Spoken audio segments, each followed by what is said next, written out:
अभी वीडियो चालू की ಈ ಒಂದು ಅದ್ಭುತವಾದ ಕ್ಷಣಕ್ಕೆ ಭಾರತವೇ ಸಾಕ್ಷಿಯಾಗಿದೆ. ಏನು ಇವರೆಲ್ಲ ಇಷ್ಟಕೊಂಡ ಜನ ಒಂದೇ ಕಡೆ ಸೇರಾರ ಅನ್ಕೊಳತ್ತೀರೇನು? ಇವರೆಲ್ಲ ಯಾಕೆ ಸೇರಾರಪ್ಪ ಅಂದರೆ ಇವತ್ತು ನಮ್ಮ ಕಾಲೇಜ್ ಒಳಗಡೆ ಬ್ಲಡ್ ಡೊನೇಷನ್ ಕ್ಯಾಂಪ್ ಇತ್ತು. ಸೊ ನಾವೆಲ್ಲ ಬ್ಲಡ್ ಡೊನೇಟ್ ಮಾಡಬೇಕಂತ ಹೋಗಿದ್ವಿ. ಬಟ್ ಅದರಲ್ಲಿ ಅರ್ಧಕ್ಕರ್ಧ ಜನ ಎಲಿಜಿಬಲ್ಲೇ ಆಗಲಿಲ್ಲ. ನೋಡಿರಿ ಇಲ್ಲಿ ಕ್ರೈಟೀರಿಯಾಸ್ ಇರ್ತೈತಿ ಬ್ಲಡ್ ಡೊನೇಟ್ ಮಾಡಬೇಕಂದ್ರೆ, ಅಂದರೆ ಬಿ ಪಿ ಕರೆಕ್ಟಾಗಿರಬೇಕು, HP ಕರೆಕ್ಟಾಗಿರ್ಬೇಕಂತ. ನಾನು ಫುಲ್ ಜೋಶ್ ಒಳಗಡೆ ಬ್ಲಡ್ ಡೊನೇಟ್ ಮಾಡ್ತೀನಿ ಅಂತ ಹೋಗಿದ್ದೆ. ಫಾರ್ಮ್ನು ಫಿಲ್ ಮಾಡಿ ಕೊಟ್ಟೆ.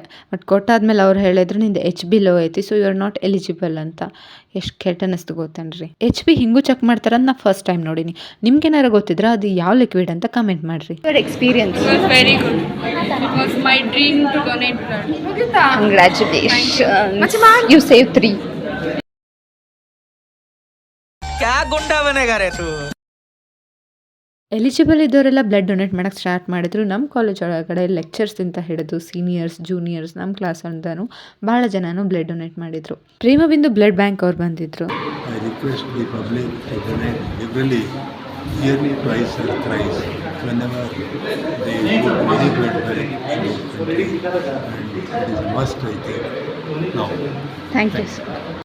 ಸೊ ಇನ್ ಕೇಸ್ ನೀವು ಎಲಿಜಿಬಲ್ ಅದಿರಪ್ಪ ಬ್ಲಡ್ ಡೊನೇಟ್ ಮಾಡೋಕ್ಕಂತಂದ್ರೆ ಪ್ಲೀಸ್ ಡೊನೇಟ್ ಮಾಡಿರಿ. ಯಾಕಂದ್ರೆ ನೀವು ಬರೀ ಒಬ್ಬರ ಜೀವನ ಅಲ್ಲ, 3 ಮಂದಿ ಜೀವನ ಉಳಿಸ್ಬೋದು. ಹೆಂಗಪ್ಪ ಅಂತಂದ್ರೆ ನಾವು ಡೊನೇಟ್ ಮಾಡೋಂಥ ಬ್ಲಡ್ಡನ್ನು ಅವರು 3 ಆಗಿ ಸೆಗ್ರಿಗೇಟ್ ಮಾಡ್ತಾರೆ. ಯಾವುದಪ್ಪ ಅಂತಂದರೆ ಪ್ಲೇಟ್ಲೆಟ್ಸ್ ಆಗಿ, RBC ಮತ್ತು ಪ್ಲಾಸ್ಮಾ ಆಗಿ. ಸೊ ಈ 3 ಕಂಪೋನೆಂಟ್ಸ್ ಏನದಾವಲ್ಲ, ಫ್ಲೂಯಿಡ್ ಕಂಪೋನೆಂಟ್ಸು ಪ್ರತಿಯೊಬ್ಬ ಜೀವಕ್ಕೂ ಇಂಪಾರ್ಟೆಂಟ್.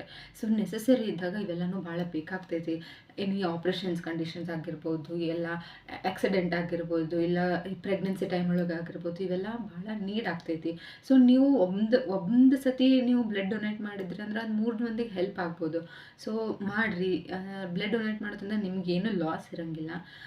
ಬ್ಲಡ್ ಡೊನೇಟ್ ಮಾಡೋದ್ರಿಂದ ನಿಮಗೂ ಏನಾಗ್ತೈತೆ ಅಂದ್ರೆ ಹೊಸ ಬ್ಲಡ್ ಸೆಲ್ಸ್ ಫಾರ್ಮ್ ಆಗ್ತೈತಿ. ಸೊ ನಿಮಗೂ ಒಂದು ಬೂಸ್ಟಿಂಗ್ ಸಿಗ್ತೈತಿ. ನಂಗೆ ಬ್ಲಡ್ ಡೊನೇಟ್ ಮಾಡ್ಬೇಕಂತ ಭಾಳ ಆಸೆ ಇತ್ತು. ಬಟ್ ಅನ್ಫಾರ್ಚುನೇಟ್ಲಿ ನಾನು ಎಲಿಜಿಬಲ್ ಆಗಲಿಲ್ಲ, ಮಾಡೋಕ್ಕಾಗಲಿಲ್ಲ. ಬಟ್ ನೀವು ಎಲಿಜಿಬಲ್ ಇತ್ತು ಅಂದ್ರೆ ನೆಕ್ಸ್ಟ್ ಟೈಮ್ ಖಂಡಿತವಾಗ್ಲೂ ಮಾಡಿರಿ. ಬಿಕಾಸ್ ಯಾವ ಟೈಮ್ ಒಳಗಡೆ ಯಾರಿಗೆ ಏನು ನೆಸೆಸಿಟಿ ಇರ್ತೈತೆ ಅಂತ ಹೇಳಕ್ಕೆ ಬರೋದಿಲ್ಲ. ಯಾರಿಗೆ ಗೊತ್ತು, ಮುಂದೊಂದು ದಿನ ನಮ್ಮ ಮನೆಯವರೇ ಅಥವಾ ನನ್ನ ಫ್ರೆಂಡ್ಸೇ ಯಾರಾದ್ರೂ ಹಾಸ್ಪಿಟಲ್ನಾಗ ಇದ್ದಾಗ ನೀಡ್ ಅದರದ್ದು ಬೆಲೆ ಅವಾಗ ನಮಗೆ ಗೊತ್ತಾಗ್ತೈತಿ ಬ್ಲಡ್ಗೆ ಎಷ್ಟು ಇಂಪಾರ್ಟೆಂಟ್ ಅಂತಂದು.